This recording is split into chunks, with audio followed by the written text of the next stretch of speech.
yang lebih tahu cara untuk membuka jalanku. Engkau yang lebih mengerti cara untuk menolong hidupku. Ku percaya Kau Tuhan yang tak pernah gagal menjadikanku lebih dari pemenang. Ku percaya Kau Tuhan yang tak pernah lalai menepati janji-janjimu.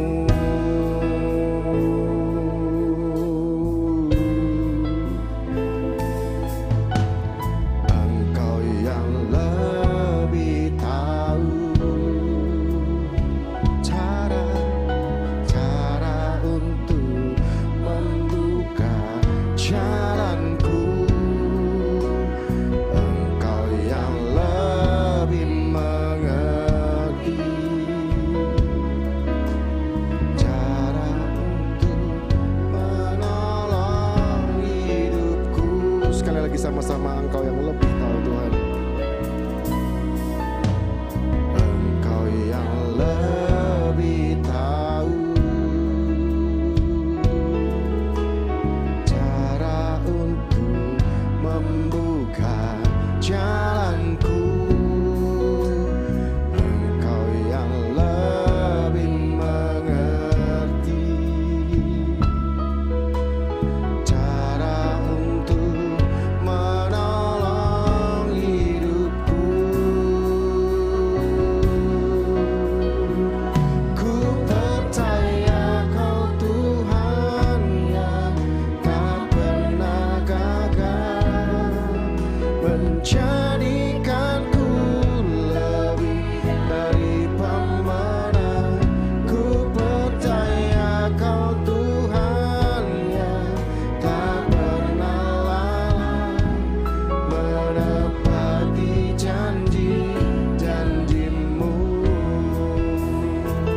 Ku percaya Kau Tuhan yang tak pernah gagal dari pemenang.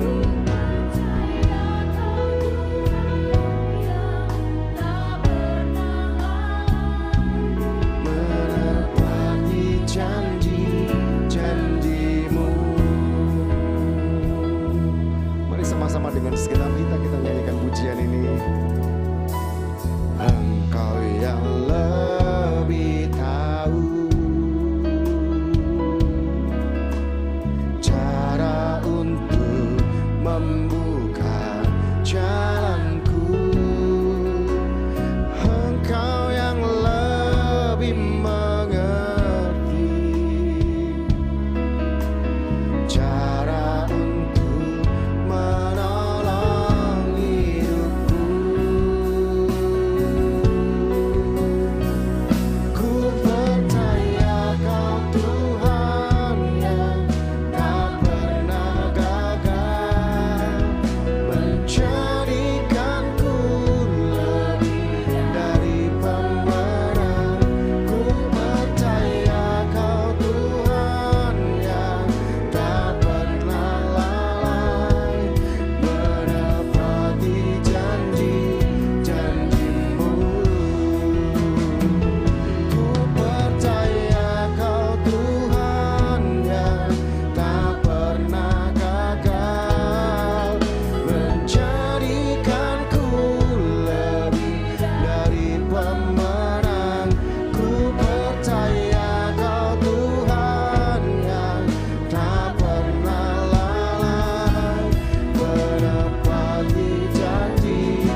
apapun pergumulanmu yang masih ada dalam hidup kita, apapun yang jadi kerinduanmu, apapun yang di pengharapanmu, yang sampai hari ini mungkin Tuhan belum menjawabnya.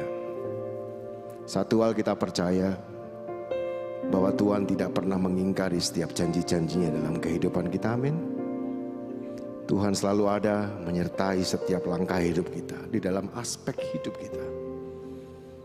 Mari sama-sama angkat tangan kananmu tinggi-tinggi di hadapan Tuhan, katakan, ku percaya Kau Tuhan, tak pernah. Yes, terus.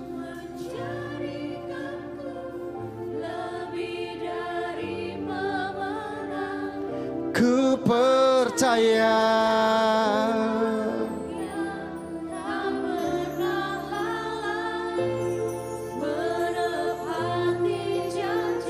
lebih lagi dengan iman percaya bahwa hari ini kau sudah mendapatkan apa yang di pengharapan. Ku percaya Tuhan, kami sudah mendapatkan apa yang di pengharapan kami. Thank you Tuhan.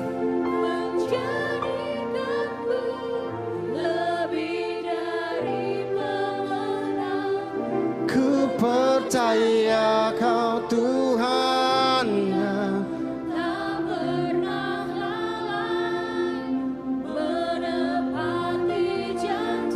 lebih lagi sama-sama katakan dengan segenap hati kita. Ku percaya Kau Tuhan yang tak pernah gagal, menjadikanku lebih dari pemenang. Ku percaya Kau Tuhan yang tak pernah menepati janji-janji-Mu, menepati janji-janji-Mu, menepati janji-janji-Mu.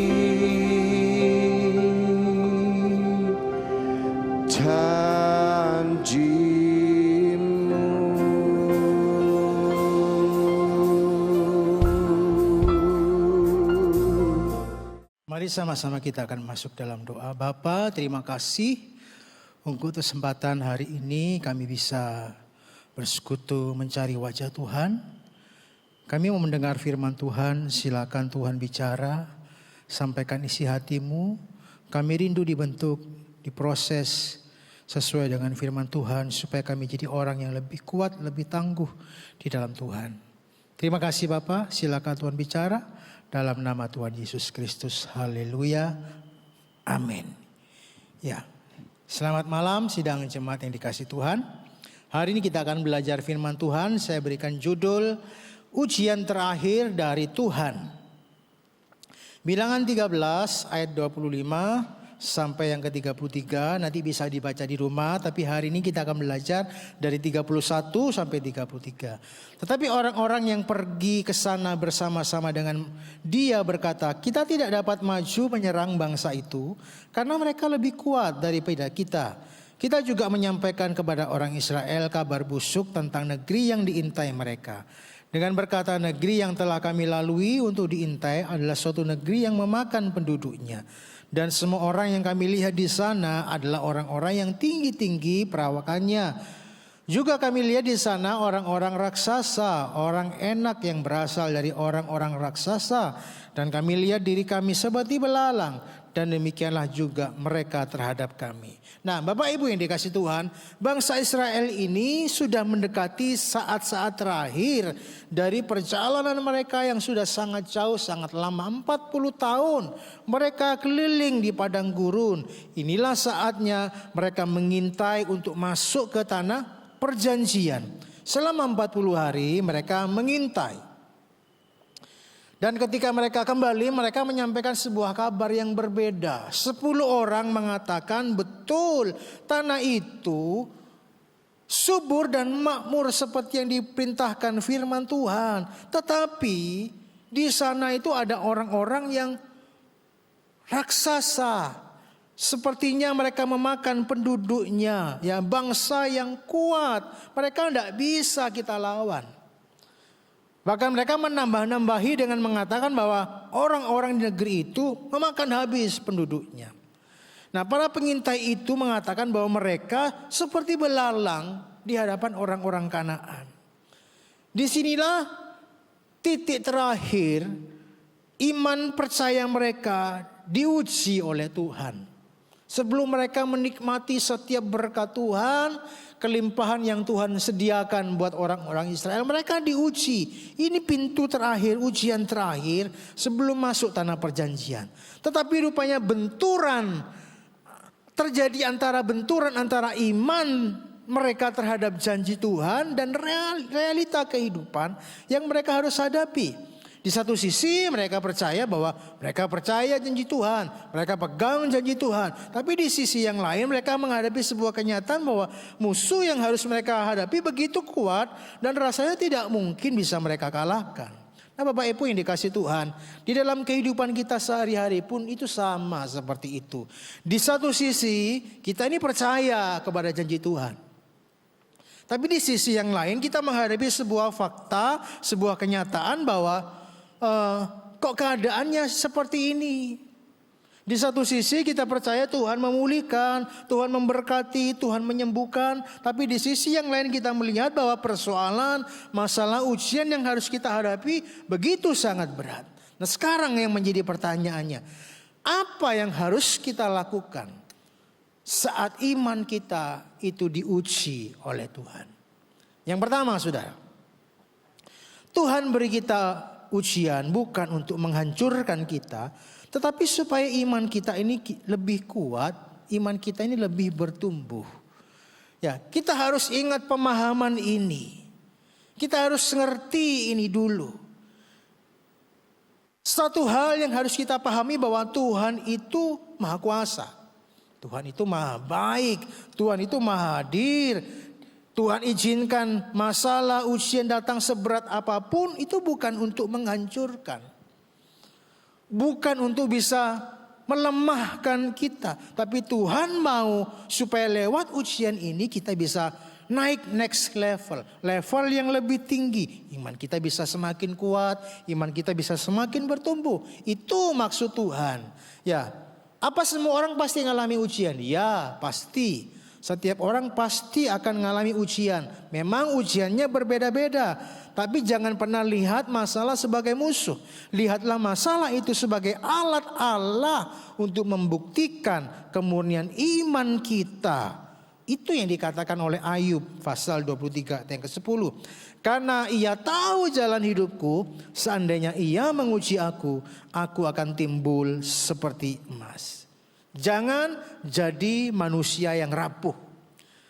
Saat pencobaan hidup datang, hadapi bersama dengan Kristus.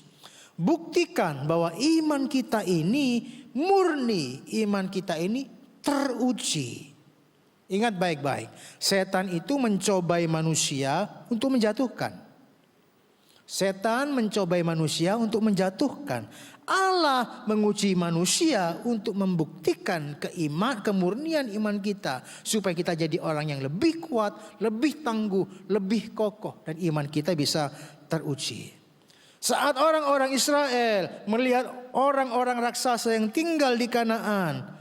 Itu ujian untuk iman mereka.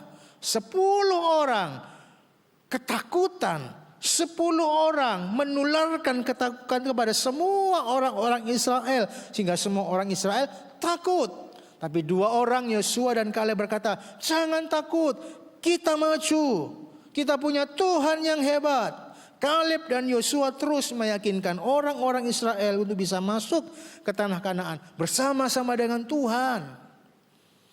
Karena mereka sadar, mereka sudah melihat bagaimana perjalanan selama 40 tahun. Perbuatan-perbuatan Allah yang luar biasa itu menyertai mereka. Itulah sebabnya pencobaan ujian iman itu perlu bagi setiap orang, saudara.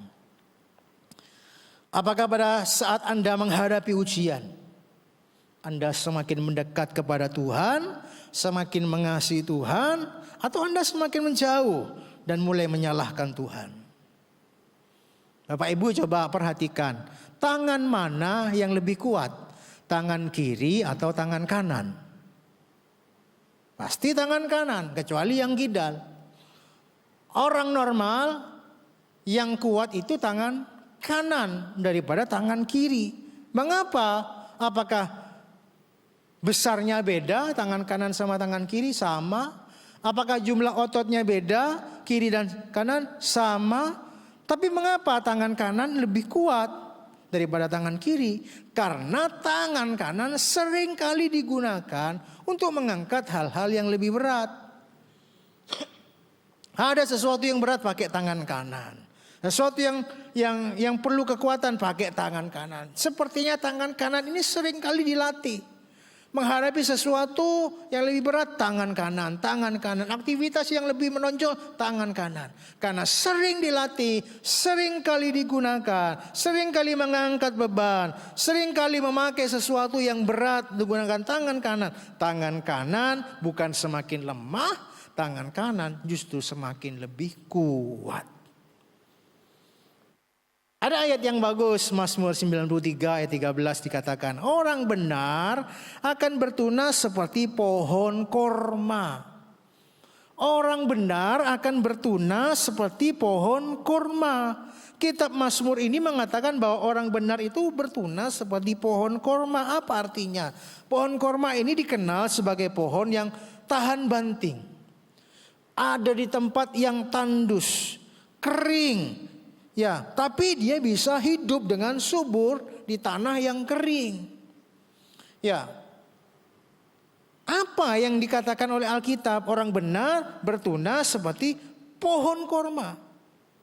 Mengapa kok pohon korma ini bisa hidup di tanah yang kering? Di tanah yang tandus? Menghadapi badai kehidupan yang sangat kencang di padang gurun, tetap berdiri kokoh?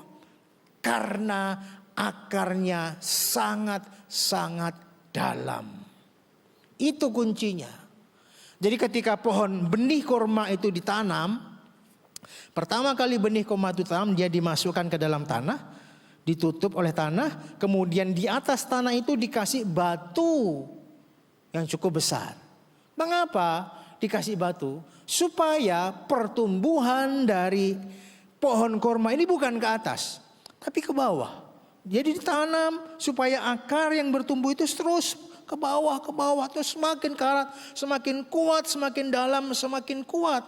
Jadi ketika sudah mencapai sebuah kekuatan yang sangat besar, maka pohon korma ini bisa menjungkirkan batu yang tadi menindih di atasnya. Dan sejak itu pohon korma itu bertumbuh dengan subur.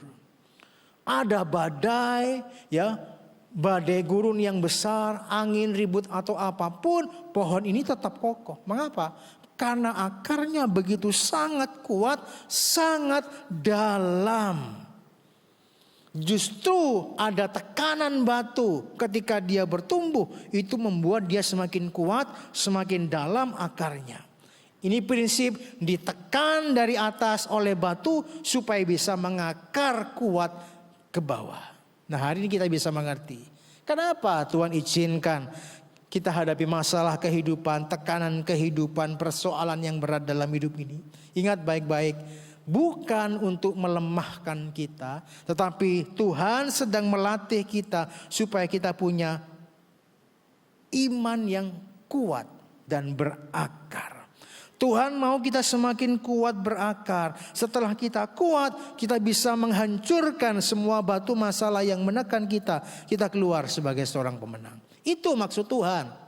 Itu yang harus kita pahami terlebih dahulu. Kenapa aku ini diuji? Mengapa aku diizinkan menghadapi masalah kehidupan ini? Tuhan sedang melatih saudara menjadi orang yang lebih kuat. 1 Petrus 1, 6-7, bergembiralah akan hal itu sekalipun sekarang ini kamu seketika harus berduka cita oleh berbagai pencobaan. Maksud semuanya itu untuk membuktikan keimananmu yang lebih tinggi nilainya daripada emas yang fana yang diuji kemurniannya dengan api. Sehingga kamu memperoleh puji-pujian dan kemuliaan dan kehormatan pada hari Yesus Kristus menyatakan dirinya. Perhatikan baik-baik. Palu itu menghancurkan kaca. Tapi jangan lupa, palu itu membentuk besi dan baja. Palu itu ibarat masalah. Ketika masalah datang, saudara mau jadi kaca atau mau jadi baja? Ketika saudara adalah kaca, mentalnya mental kaca. Ketika tekanan datang, palu datang, hantaman datang, maka palu itu akan meruntuhkan, memecahkan kaca.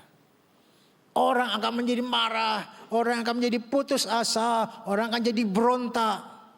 Karena mentalnya adalah mental kaca. Tapi ketika palu itu menyentuh baja, membentuk besi, menjadi lebih bernilai. Besi biasa dibentuk oleh palu menjadi lebih bernilai, lebih berkualitas, lebih berharga. Saudara mau jadi yang mana? Mau jadi kaca atau mau jadi baja? Ya, lewat masalah Tuhan sedang melatih kita menjadi orang yang lebih kuat. Ini yang pertama, saudara. Yang kedua, kita harus tetap percaya bahwa kasih Tuhan tidak pernah berubah dalam hidup kita. Mengapa kita harus mempercayai firman Tuhan? Karena saya dan saudara ini punya Tuhan yang tidak bisa dibatasi oleh kenyataan. Ya, Yosua dan Kaleb, mereka sangat ingat bahwa Tuhan itu memimpin selama 40 tahun. Selama 40 tahun itu mereka melihat banyak mujizat. Mereka keluar dengan 10 tanda ajaib itulah untuk orang-orang Israel. Mereka melihat laut merah terbelah, melihat peperangan demi peperangan dimenangkan oleh Yosua dan Kaleb. Melihat bahwa Tuhan Allah itu menyatakan hal-hal yang tidak mungkin menjadi mungkin dalam hidup mereka. Apa yang tadinya jalan buntu ternyata bisa ada jalan keluar. Oleh sebab itu di pintu tanah perjanjian ketika ujian itu datang, mereka tetap selalu percaya bahwa mereka pasti melihat keajaiban saat mereka tetap percaya dan mengandalkan Tuhan. Nah, masalahnya adalah saat menghadapi pergumulan, mata kita fokus kepada siapa? Fokus kepada kenyataan atau fokus kepada Tuhan? Siapa di sini yang tidak pernah khawatir? Bapak Ibu yang tidak pernah khawatir? Semua orang pernah khawatir. Ya, kita khawatir akan masa depan, kita khawatir tentang anak-anak, khawatir tentang pekerjaan, tentang sekolah, kuliah. Ya, bahkan mungkin yang orang tua punya anak nanti kalau sudah lulus kuliah bisa enggak mereka bekerja? Kerjaan sekarang sulit. Apa bisa bisnisku nanti maju? Bagaimana dengan cicilan motor, cicilan mobil, cicilan rumah dan sebagainya. Banyak ketakutan dan kekhawatiran yang lain-lain menyerang kehidupan kita.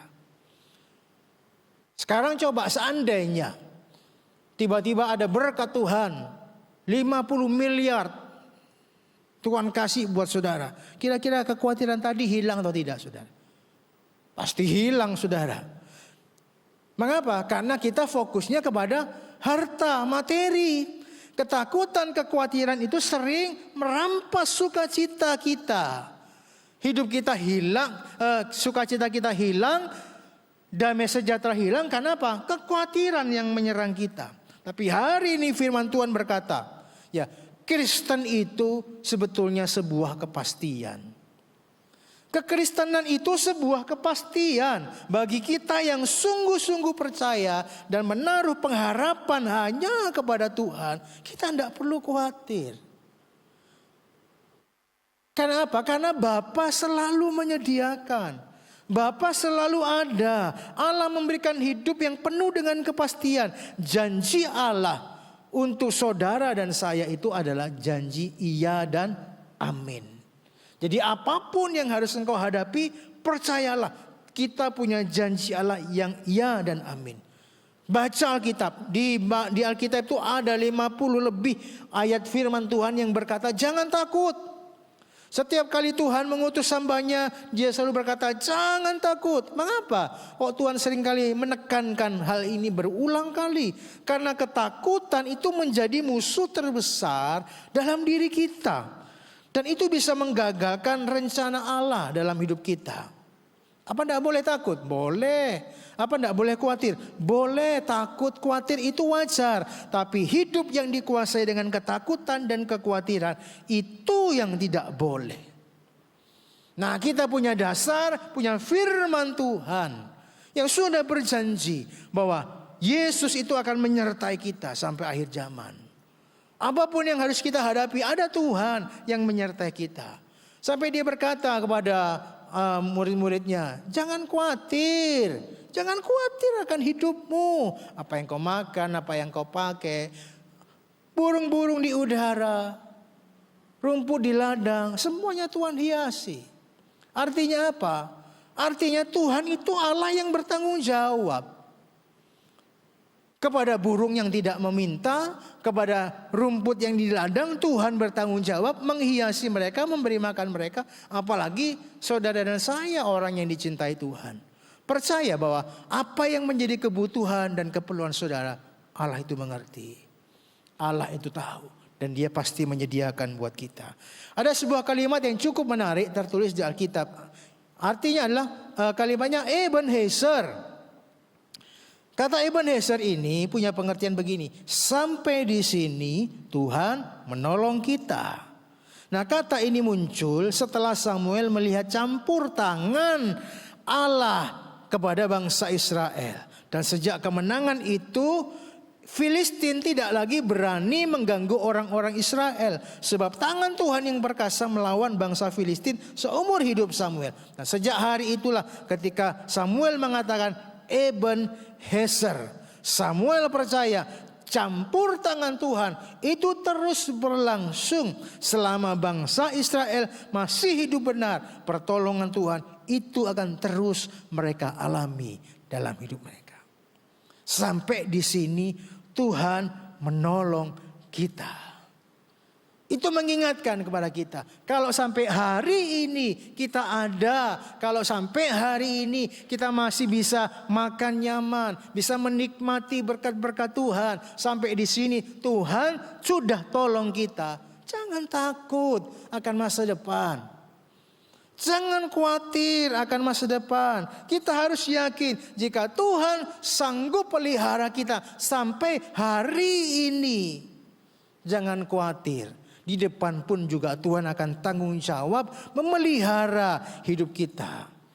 Campur tangan, menyertai, memberkati, memberikan penyertaan yang sama. Kalau hari ini kita diberkati, besok juga Tuhan pasti memberkati kita. Kalau hari ini kita disertai Tuhan, besok pun dan seterusnya Tuhan pasti menyertai kita. Mencukupkan kita. Pertolongan yang sama, perlindungan yang sama yang sudah Tuhan berikan di masa lalu akan Tuhan kerjakan hari ini bahkan untuk seterusnya dan selamanya. Coba lihat ke belakang saudara. Perhatikan hidup saudara ke belakang. Hitung berkat saudara. Perhatikan, kita akan melihat bagaimana tangan Tuhan yang luar biasa itu selalu menopang dan memberkati kita. Apakah susah bagi Tuhan untuk bisa merubah hidup kita? Tidak susah. Kalau saudara membalikkan telapak tangan seperti ini, saudara akan bisa melihat. Gampang, tidak ada yang susah. Ya, kalau orang kesulitan membalikkan telapak tangan, nanti bisa periksa ke dokter saudara. Pasti ada sesuatu di dalam otot dan tangan saudara. Tapi orang normal gampang membalikkan telapak tangan. Tapi tahukah saudara, seperti itulah cara Tuhan begitu mudahnya mengubah hidup saya dan saudara. Siapa yang tidak kenal Yusuf? Hidupnya berubah dalam satu hari. Yang tadinya narapidana, sudah bertahun-tahun menunggu janji Tuhan, tidak tergenapi, hanya dalam one day, satu hari, Tuhan bisa merubah hidup Yusuf 180 derajat. Dari orang yang tidak punya apa-apa, dari orang yang terhina, menjadi orang nomor 2 di Mesir. Berapa lama Tuhan mengubah hidup Yusuf? Satu hari, one day. Ketika Esther bawa masuk ke istana Ahasveros. Siapa Esther? Tapi Esther bisa menggantikan posisi Ratu Wasti dalam satu hari. Siapa Naomi? Ya, orang yang seorang janda, miskin, hanya memungut jelai. Tapi Tuhan bisa merubah hidup orang satu hari. Sangat mudah. Sangat gampang bagi Tuhan untuk bisa merubah dan membalikkan hidup seseorang. Saya percaya demikian juga Tuhan bisa merubah dan membalikkan hidup kita. Dari yang tadinya sedang menunggu sebuah jawaban, mencapai sebuah jawaban yang pasti. Dari yang tadinya tidak punya jodoh, tiba-tiba punya jodoh. Dari yang tidak punya pekerjaan, menjadi punya pekerjaan. Ada banyak cara Tuhan itu bisa merubah setiap kehidupan kita. Berat Pak, masa-masa menantian itu berat. Ya, ya itu juga yang dialami oleh Esther. Itu juga yang dialami oleh Yusuf. Ya, mengalami masa-masa penantian tidak nyaman, ada air mata, ada kesulitan, ya, ada duka cita, masa-masa penantian yang berat dan melelahkan. Tapi ketika semua itu terjadi, ketika Tuhan mulai merubah segala sesuatu, saudara akan bisa melihat bahwa betapa tangan Tuhan yang perkasa itu selalu bekerja indah pada waktunya. Satu hari, mungkin hari-hari ini adalah masa-masa penantianmu. Tuhan, kapan pemulihan itu akan terjadi? Kapan Tuhan terobosan itu akan terjadi? Kapan mujizat akan terjadi? Itu masa-masa yang berat. Tapi ketika segala sesuatu sudah terjadi dan Tuhan kerjakan dalam hidup saudara, saudara akan melihat bagaimana sukacita yang luar biasa akan saudara alami. Masa-masa yang berat jangan sampai membuat kita berhenti untuk berbuat sesuatu. Tetap percaya kepada Tuhan bahwa Dia Tuhan yang punya rencana yang besar, yang tidak pernah kita bisa bayangkan. Sabar, jangan menyerah. Tuhan bisa merubah setiap kehidupan kita. Tidak ada masalah yang terlalu kecil, tidak ada masalah yang terlalu besar di hadapan Tuhan. Semua masalah di hadapan Tuhan itu sama, sangat mudah dan mudah bagi Tuhan untuk bisa merubah setiap kehidupan kita. Yang penting kita percaya dengan Tuhan, percaya dengan janjinya. Ada sebuah kisah terakhir. Suatu hari seorang hamba Tuhan ditelepon oleh seorang pria. Bapak pendeta, tolong ke rumah sakit, anak saya mengalami kecelakaan. Nah rupanya anaknya ini lagi main sama keluarganya saudara, sama sepupu-sepupunya main lempar-lemparan. Enggak sengaja tiba-tiba adalah salah satu anak yang lemparkan paku dan tepat mengenai mata anak gadis dari bapak yang nelpon bapak gembala ini. Masuk ke dalam saudara. Secara logika bola matanya sudah pecah. Ya, jadi dia minta bapak gembala untuk bisa ke rumah sakit untuk bisa berdoa kepada dia. Mendoakan anak ini. Karena apa? Anak ini yang minta, tolong panggilkan Bapak Gembala untuk berdoa dengan saya. Saya percaya Tuhan Yesus pasti mendengar. Karena saya mendengar cerita di sekolah minggu, Tuhan Yesus menyembuhkan orang buta, Tuhan Yesus menolong orang yang buta. Jadi imannya begitu luar biasa. Jadi mendengar iman anak kecil yang luar biasa ini, Bapak Gembala merasa tergerak. Oke, kalau begitu saya akan berangkat ke rumah sakit. Berangkatlah ke rumah sakit. Bapak Gembala ini begitu sampai di rumah sakit sudah mau dibawa ke ruang operasi. Sementara dalam perjalanan Bapak Gembala bilang, stop dulu dokter, sebentar saya ingin berdoa. Jadi mata anak ini sudah diperban, ya. Jadi dokter sudah memeriksa memang bola matanya pecah, diperban. Sebelum masuk ruang operasi, Bapak Gembala berdoa, ayo anak, ayo kita berdoa, kita serahkan sama Tuhan. Jadi mereka berdoa. Ya, sebisa yang bisa dikerjakan, dia bilang begini, Bapa, engkau melihat iman anak ini. Dia begitu percaya akan kuasamu. Aku tidak tahu apa yang harus terjadi, tapi aku percaya engkau melihat iman anak ini. Dalam nama Yesus, silakan Tuhan bekerja dengan caranya yang ajaib. Sudah selesai didoakan, bawa ke ruang operasi. Begitu dibawa ke ruang operasi, Bapak Gembala dan ayahnya menunggu di ruang tunggu. Cukup lama, dokternya keluar dengan wajah sedikit kebingungan. Sampai bapaknya nanya, Bapak Gembala nanya, ada apa dokter? Saya ini heran. Tadi saya periksa bahwa bola matanya sudah pecah. Karena paku itu sudah saya cabut, darah mengucur, bola matanya pecah. Tapi ketika tadi saya buka perban matanya itu, saya melihat, saya periksa lagi sebelum operasi dilakukan, saya periksa bola matanya normal. Ini luar biasa. Tidak ada tanda-tanda luka, tidak ada tanda-tanda bahwa bola matanya pecah. Semuanya normal. Kami periksa berulang-ulang sama-sama dokter, ternyata semua mengatakan semua normal. Ini mujizat. Ini luar biasa. Ini mujizat Tuhan dan ini benar-benar sebuah tanda yang luar biasa. Tuhan memberkati anak ini. Nah, Bapak Ibu yang dikasih Tuhan, kalau hari ini engkau sedang menghadapi ujian dari Tuhan, mungkin ujian yang sangat berat, ingat baik-baik. Ujian itu hadir bukan untuk menghancurkan, bukan untuk melemahkan, tapi membuat engkau semakin jadi orang yang lebih kuat, lebih tangguh. Iman yang bertumbuh di dalam Tuhan. Kemudian jangan lupa, tetap andalkan Tuhan. Tetap percaya kepada Tuhan. Karena Tuhan selalu bisa membuat kemustahilan. Apapun yang terjadi, tetap andalkan Tuhan. Karena Tuhan tidak pernah mengecewakan orang-orang yang berharap kepada Dia. Tuhan Yesus memberkati kita pada sore hari ini. Mari kita berdoa. Bapa, terima kasih buat firman Tuhan pada malam hari ini. Kami percaya kami sudah belajar firman Tuhan. Jadi apapun yang harus kami hadapi di depan, kami belajar untuk selalu memandang dari sisi yang positif, hal yang baik. Tuhan selalu mengasihi setiap kami. Jadi apapun yang harus kami hadapi, kami tahu kami sedang menghadapi ujian yang menguatkan, membentuk iman kami menjadi orang yang lebih kuat dan lebih tangguh. Kami belajar untuk selalu percaya, berharap kepada Tuhan. Karena kasih Tuhan tidak pernah berubah. Karena kami percaya selama kami mengandalkan Tuhan, segala sesuatu bisa terjadi. Dan mujizat pasti menyertai orang-orang yang berharap dan selalu mengandalkan Tuhan. Terima kasih Bapak, berkati firman Tuhan. Supaya firman Tuhan yang dibagikan bisa memberikan kekuatan, semangat bagi hidup anak-anak Tuhan yang mendengarkan. Karena kami percaya Tuhan hadir, Tuhan memberkati, Tuhan menyertai setiap jemaat Tuhan yang mendengarkan firman Tuhan. Dalam nama Yesus kami minta semua doa ini. Haleluya. Amin.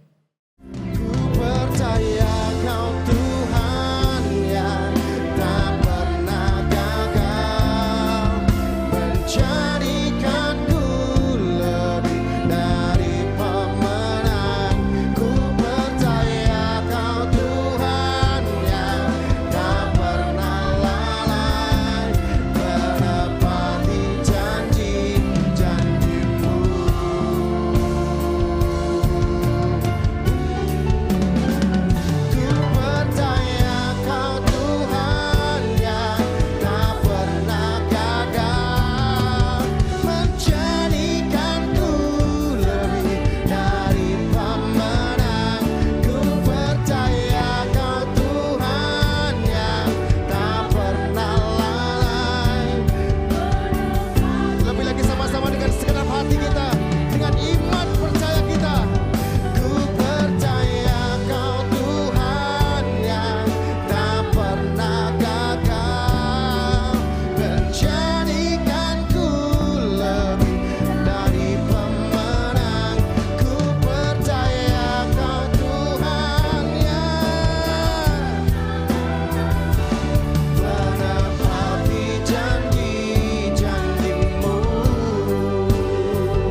Terima kasih Tuhan atas kebaikan-Mu, Kau telah pimpin kami untuk menyelesaikan ibadah doa malam di malam hari ini.